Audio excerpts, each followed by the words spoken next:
It was a good morning to wake up to today, as it appears that both Georgia Senate seats that were up for grabs in the special election, thanks to their runoff system in that state, that they're both going Democratic.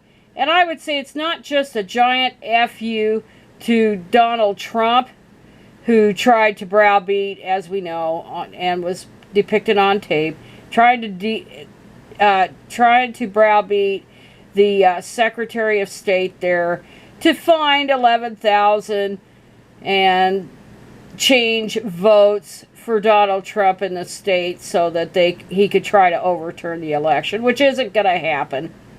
But it wasn't just an FU to Donald Trump. It was a giant FU to Mitch McConnell. And one of the big issues in that state was the $2,000 stimulus that Mitch McConnell killed in the Senate in its waiting days. And I've already complained about what he has done. But now, because the Senate is most likely going to be a tied Senate, that means because the Democrats have gotten the White House, that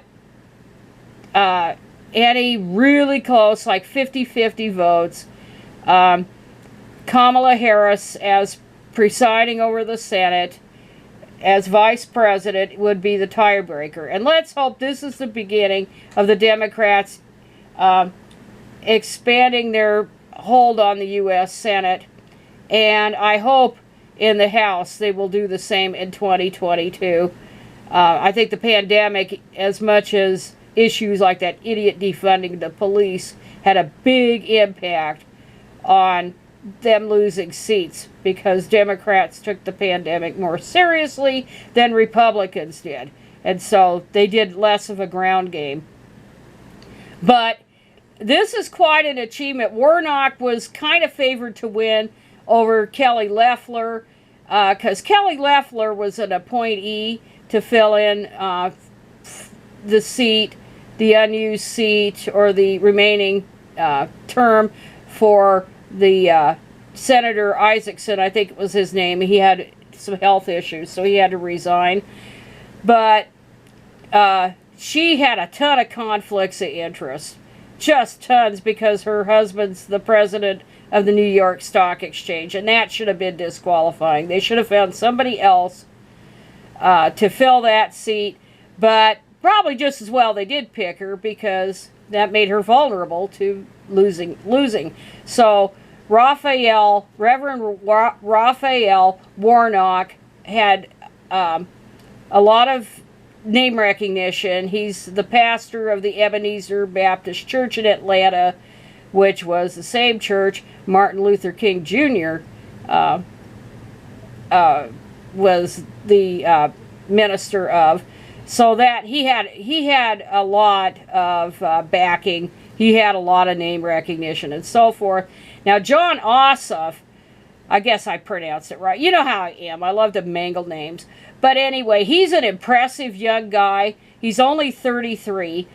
He was a little bit older than Biden was when Biden won his race. But Ossoff, it appears he's going to beat David Perdue.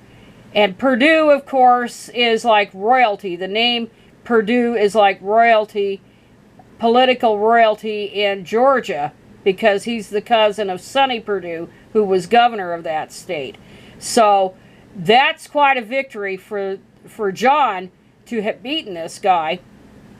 And the only question is now, they haven't officially called it for him yet, but the only question is how much his victory will be, whether they have to do a recount. But Rafael Warnock's victory was out of the margin of where they have to do a recount. So that's some good news. And now, of course, today, and by the time I upload this, it'll be over anyway. But the only question now is how much the fascists are going to make a lot of noise and try to challenge the election results in D.C. And the big thing that I think we can take out of this is that Stacey Abrams almost single-handedly got victories in the Senate races here and in the Biden winning the state, and she should probably be rewarded the chairmanship or chairpersonship of the Democratic National Committee. I understand she's planning on running for governor again. She was defeated in somewhat suspicious circumstances in 2018, thanks to stories and rumors about voter suppression. But anyway, that's some good news among the bad. So while that's a done deal, and the Democrats have control of the Senate, now we've got to be treated today to the congressional follies about the certification of the Electoral College votes.